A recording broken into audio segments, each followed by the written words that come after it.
সুপ্রিয় দর্শক, আমার আজকের ভিডিও হচ্ছে জিঙ্ক 20। এই জিঙ্ক 20 আমাদের মানবদেহের শরীরের জন্য কি কি ঘাটতি পূরণ করে সেটাই আজকে জানব। চলেন শুরু করা যাক এর মূল কার্যকারিতা। যেমন জিঙ্ক 20, যার প্রস্তুতকারক কোম্পানির নাম হচ্ছে SKF ফার্মাসিউটিক্যাল লিমিটেড। এটা খাওয়ার আগে আপনাদেরকে সবাইকে জানতে হবে যে এটার মধ্যে কি কি উপাদান রয়েছে বা এটা কি কি কারণে আমরা খেতে পারি। যেমন এই জিঙ্ক 20 কার্যকারিতা হচ্ছে যা আমাদের মানবদেহের শরীরের ক্ষেত্রে, যেমন আমরা ডায়রিয়া বা পাতলা পায়খানার জন্য খেতে পারি। বিশেষ করে যাদের দেখা যায় কি খাবারের প্রতি কোনো রুচি নেই, সেই ক্ষেত্রে আপনারা খেতে পারেন। এবং কি দেখা গেছে যাদের জিঙ্ক বির শরীরের মধ্যে ঘাটতি রয়েছে, সেটার জন্য আপনারা খেতে পারবেন।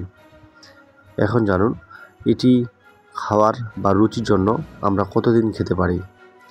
এটি যাদের বিশেষ করে কোনো ভাতের প্রতি খাওয়ার এনার্জি নাই বা রুচি নেই, রুচি হারিয়ে গেছে, সেই ক্ষেত্রে আপনার রুচিটাকে বাড়ানোর জন্য এই জিঙ্ক 20 ট্যাবলেটটি খেতে পারবেন। এখন জানুন এই জিঙ্ক 20 ট্যাবলেটটির খাওয়ার নিয়ম কি কি বা কীভাবে সেবন করবেন। জিঙ্ক 20 ট্যাবলেটটি আপনারা যেভাবে সেবন করবেন, এটি হচ্ছে সকাল, দুপুর, সন্ধ্যা। এটি আপনাকে 3 বেলা সেবন করতে হবে। অনেকেই মনে করে থাকেন যে আমার খাওয়ার রুচি নেই, আমি সেক্ষেত্রে কতদিন খাবো, কিভাবে খাবো। যাদের বিশেষ করে খাওয়ার রুচি নেই, সেক্ষেত্রে আপনারা দিনে 3টি করে ট্যাবলেট খাবেন। কন্টিনিউ যদি আপনি 15 থেকে 1 মাস, অর্থাৎ 15 থেকে 1 মাস দিন আপনারা খেয়ে থাকেন, সেক্ষেত্রে কিন্তু আপনারা আপনাদের রুচিটাকে বাড়িয়ে নিতে পারবেন।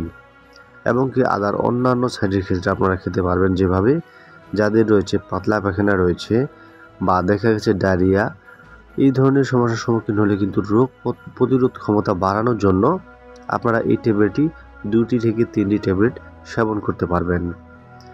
এখন জানুন এই ট্যাবলেটটির প্রস্তুতকারক কোম্পানির নাম কি। এই জিঙ্ক 20 ট্যাবলেটটির প্রস্তুতকারক কোম্পানির নাম হচ্ছে SKF ফার্মাসিউটিক্যাল লিমিটেড, এর প্রস্তুতকারক। এখন জানুন এই ওষুধের দাম বা প্রাইস কত।